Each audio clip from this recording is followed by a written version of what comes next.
High পৃথিবীর মানুষ, আসসালামু আলাইকুম। কেমন আছেন আপনারা? আশা করি ভালো আছেন। আখির হাতের সব কিছুর পক্ষ থেকে আপনাদেরকে জানাই স্বাগতম।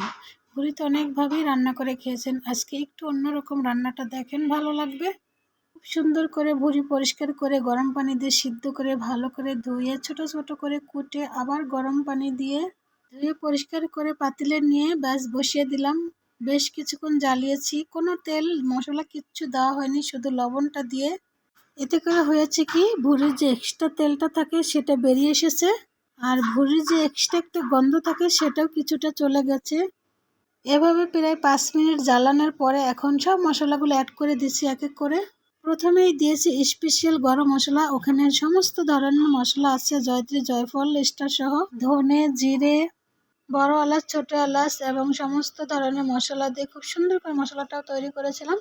ওখান থেকে মশলাটা দিয়ে দিলাম পরিমাণ মতো, আর এক এক করে অ্যাড করলাম মরিচের ফাঁকি, পরিমাণ মতো ঝাল যে যেরকম খাবেন দিয়ে নেবেন। এছাড়াও পরিমাণ মতো হলুদের ফাঁকি, আরও কিছুটা ধনের ফাঁকি দিলাম। সব শেষে দিলাম এই চামচটা দিয়ে 2 টেবিল চামচ আদা, রসুন, পেঁয়াজ বাটা। আচ্ছা, আমি কেন বলেছি এই ভুড়ি রান্নাটা একটু অন্যরকম? হ্যাঁ, আমি এখন বলছি, আমি এই ভুড়িতে এখনো তেল ব্যবহার করি নাই। সম্পূর্ণ তেল ছাড়া রান্না করব ততক্ষণ যতক্ষণ না এই ভুড়িতে যেই পানিটা উঠবে এই পানিটা শুকানো পর্যন্ত।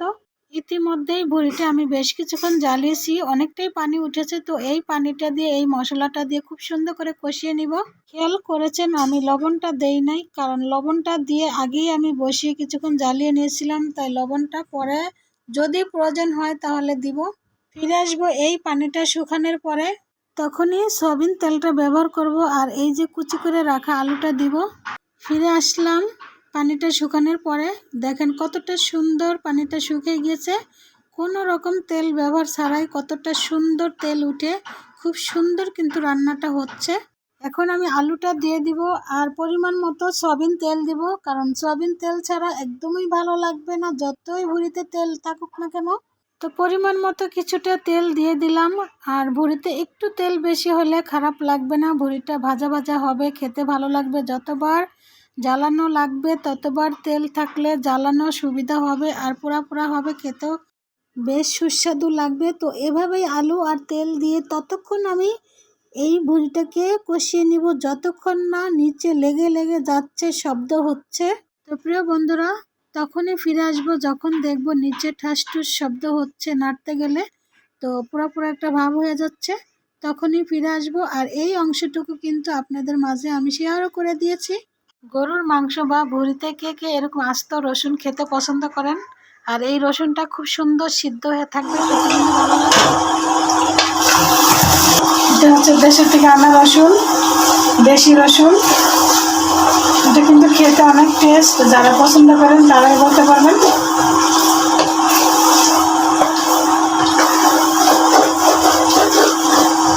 যখন দেখবেন এরকম পুরা যে দাগ লেগে লেগে যাচ্ছে, তখনই ভাববেন খুব সুন্দর কষানো হয়ে গেছে।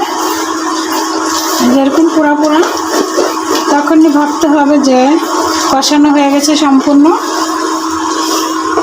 তো এখন আমি কিছুটা পানি দিয়ে দিব, গরম পানি দিয়ে ওই পানিটা আবার একদম মাখা মাখা করব। ফাইনালি ভুড়ি রান্নাটা হয়ে গেছে। প্রিয় বন্ধুরা, কেমন হয়েছে অবশ্যই জানাবেন, আর এইভাবে রান্না করে খেয়ে ট্রাই করে দেখতে পারেন, কেমন লাগে অবশ্যই বলবেন। আপনাদের মাঝে এই ভুড়ির রান্নাটা যদি এতটুকু ভালো লেগে থাকে, আমার পরিবারের পাশে যুক্ত থাকবেন, ইনশাল্লাহ আমাকেও পাবেন। সবাই ভালো থাকেন, সুস্থ থাকেন, আল্লাহ হাফেজ।